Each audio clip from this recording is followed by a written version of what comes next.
Debat Capres ketiga menuai banyak kritik. Harap tenang hadirin, harap tenang dulu. Mulai dari sorakan dan juga gestur yang memecahkan konsentrasi, dan juga tim kemenangan yang menghampiri moderator untuk main hakim sendiri, hingga paslon yang mengeluhkan kurangnya durasi. Kenapa sebenarnya format debat dibuat seperti ini? Sebelumnya, KPU melaksanakan rapat penetapan format debat presiden yang dihadiri 3 tim dari tiap pasangan calon presiden dan calon wakil presiden. Dari kubu Prabowo Gibran meminta format debat hanya dalam bentuk pemaparan dan pendalaman dokumen visi misi. Artinya, format debat hanya melibatkan tanya jawab antara pasangan calon dengan moderator dan panelis, tanpa ada sanggahan antar pasangan calon secara keseluruhan.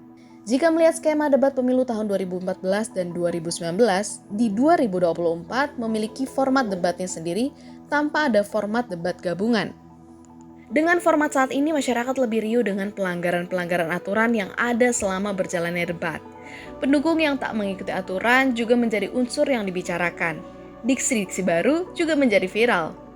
Jika dibandingkan dengan negara-negara maju lain yang mengadakan debat, di Amerika misalnya, debat mempersilahkan para calon presiden menyanggah pendapat calon lain tanpa ada interupsi dari moderator. Sementara di Singapura debat dibuat dengan format round table tanpa kehadiran pendukung. Saya sebenarnya berdoa bahwa memang debat itu akan berkelas pada waktunya, itu debat yang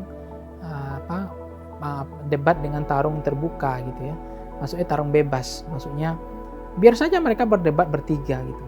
Mau bertanya, mau menjawab, kasih aja waktu 10 menit satu tema gitu. Biar mereka berembuk bertiga, apa yang mereka saling sindir, bisa adu data, bisa belak-belakan, bisa menyerang gagasan pikiran sepanjang tidak mendongkret atau menyerang secara personal, itu saja kan. Tidak perlu lagi dipandu oleh moderator, ini waktu Anda habis. Tidak perlu gitu. Yang debat ya debat, itu namanya sudah cermat. Itu yang nggak mau dirubah sama KPU. Dan KPU ngotot nggak punya etikat untuk mengubah itu, saya lihat. Tetap mempertahankan yang salah-salah begitu. Tetap aja besok membawa masa tim sorak yang mengganggu jalannya debat gitu. Pentingnya debat ini bukan cuma sekedar ajang unjuk gigi. Cara pandang masyarakat terhadap capres dan cawapres pun jadi berubah.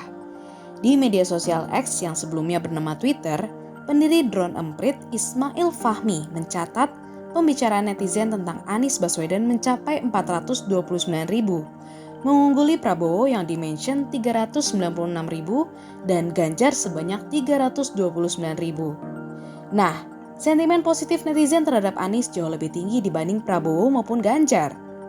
Sementara top isu negatif terhadap capres nomor urut 2 Prabowo Subianto adalah mudah terpancing emosi, sering setuju dengan pendapat Ganjar, dan enggan membuka data dalam forum debat capres. Waktu yang singkat, mau 1 menit, mau 5 menit, mau berapapun, kalau beliau memang memahami bahwa itu adalah sebuah karya, sebuah prestasi, ini adalah kinerja beliau, dia harus jelaskan ke publik supaya publik juga menilai bahwa beliau pantas. Menhan saja sudah berprestasi, apalagi jadi presiden gitu. Yang kasihannya Pak Prabowo terpancing gitu kan. Nah, akhirnya beliau terjebak kepada emosional yang melelahkan, yang menghabiskan energi beliau sendiri.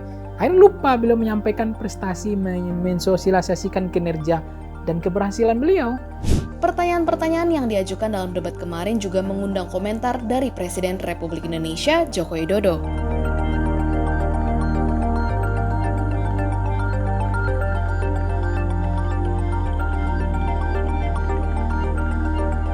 Nah, bagaimana menurutmu? Apakah dengan format debat yang katanya seperti cerdas cermat bisa menunjukkan potensi capres dan cawapres? Atau kita perlu untuk berinovasi? Taruh pendapatmu di kolom komentar di bawah dan jangan lupa saksikan Ada Apa Ini hanya di YouTube Tempo.co.